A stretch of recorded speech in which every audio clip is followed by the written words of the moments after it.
Olá, você já parou para olhar o mapa do Oriente Médio e se perguntou por que é que aquela região parece estar em um ciclo eterno de conflitos? Parece um quebra-cabeça que nunca monta: Palestina, Iraque, Israel, entre outros. Pois é, e o mais impressionante é que quase nada disso é acidental. Se a gente quiser entender o caos de hoje, a gente precisa voltar à origem de quando tudo começou. Estamos falando de um passado recente, somente cerca de 110 anos atrás. Tudo começou com uma canetada em gabinetes luxuosos na Europa, longe de onde as bombas caíam. Exato. Em 1914, o mapa era completamente diferente. Fronteiras, divisas, povos, famílias, todos foram vítimas de decisões tomadas por líderes que desconsideraram qualquer critério cultural ou histórico para definir o futuro de uma população de milhares até milhões, de pessoas. Naquela época, quase tudo ali era o Império Otomano, uma potência que dominou a região por séculos. Mas a Primeira Guerra Mundial mudou o jogo. Os otomanos escolheram o lado da Alemanha, em grande parte pelo medo do avanço do Império Russo, dos britânicos e dos franceses sobre seus territórios. Essa decisão selou o destino do Império, vindo a determinar seu futuro até os dias de hoje. Foi o exato momento onde entrou em cena o jogo da diplomacia. Ou melhor, é aqui que entra em cena o jogo sujo do xadrez diplomático. Enquanto centenas de soldados morriam nas trincheiras, os britânicos e franceses faziam promessas que sabiam que não iam cumprir. Para tentar vencer a guerra mais rápido, eles prometeram a mesma terra para diferentes grupos ao mesmo tempo, promovendo um enorme golpe na população de toda aquela região. Isso é surreal. Primeiro, os britânicos procuraram a poderosa família Hashemita, liderada por Hussein, lá na região de Hejaz, que hoje faz parte da Arábia Saudita.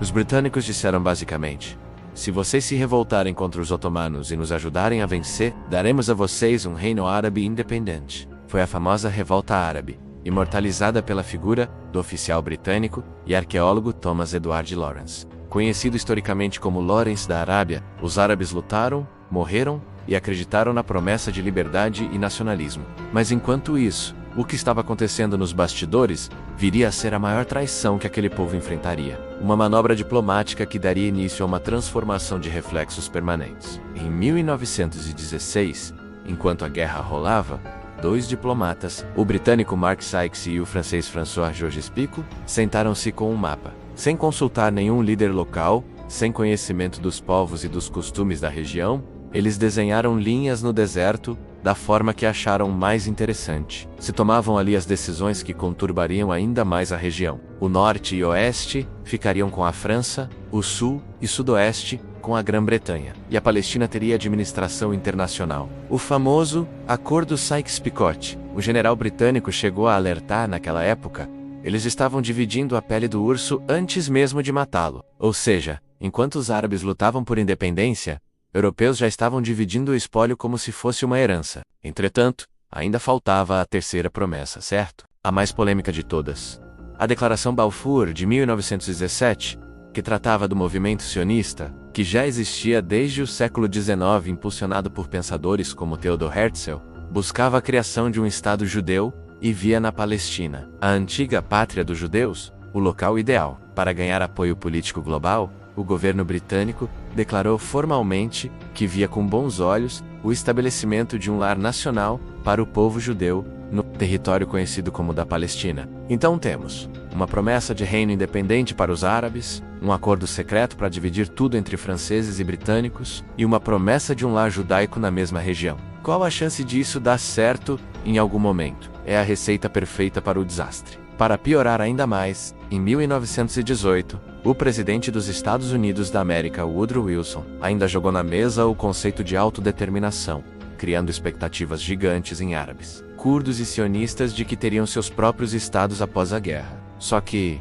quando a guerra acabou, o choque de realidade foi brutal, não somente pelas vidas perdidas durante o conflito, mas também pelos acontecimentos posteriores. Em vez de independência e autodeterminação, o que surgiu foi o sistema de mandatos da recém-criada Sociedade das Nações, também conhecida como Liga das Nações, criada após a Primeira Guerra Mundial, com o objetivo de impedir novos conflitos de tamanha magnitude, o que, comprovadamente, não teve efeito algum. A história nos prova isso. Entretanto, os mandatos foram oficializados em 1920, na Conferência de San Remo. Nesse contexto, mandato é um nome bonito para colonialismo com outro rótulo, né? Eles diziam que essas nações precisavam de conselhos até estarem prontas para se governar. Os franceses pegaram a Síria e o Líbano, e os ingleses ficaram com a Mesopotâmia, a Transjordânia e a Palestina. O resultado não poderia ser outro que não fosse a explosão de revoltas imediatas. As populações ganharam todas as responsabilidades da soberania, mas nenhum dos benefícios. O Iraque se levantou já em 1920.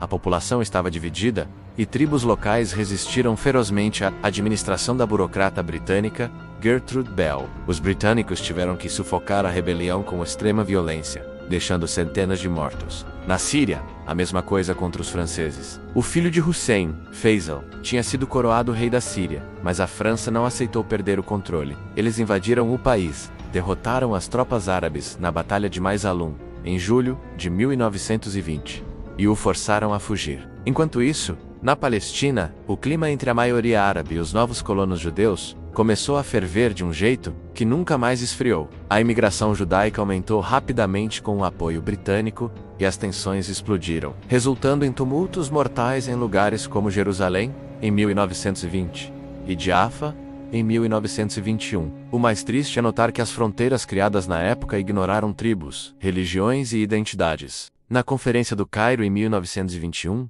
para tentar apaziguar as coisas, os britânicos deram o trono do Iraque para Faisal e criaram a Transjordânia para seu irmão Abdallah. Os franceses, por sua vez, decidiram criar o Grande Líbano, promovendo a mistura de povos cristãos e muçulmanos de uma forma volátil que servia apenas e tão somente aos interesses de Londres e Paris. No final, a Primeira Guerra Mundial varreu séculos de domínio otomano, mas não trouxe paz. Foi o nascimento de uma instabilidade que dura um século e segue alimentado por superpotências mundiais. A origem do conflito entre Oriente Médio e potências ocidentais passou a contar efetivamente com a presença dos Estados Unidos após a Segunda Guerra Mundial, se estendendo e se intensificando cada vez mais até os dias de hoje. Os conflitos que vemos hoje não são apenas ódios ancestrais, são feridas políticas abertas por esse mapa de 1920 e pelas falsas promessas de impérios distantes. A globalização e o aumento de interesses internacionais, representados por países que hoje possuem interesses políticos e econômicos na região, tende a ser agravado ainda mais quando se observa o avanço do desenvolvimento bélico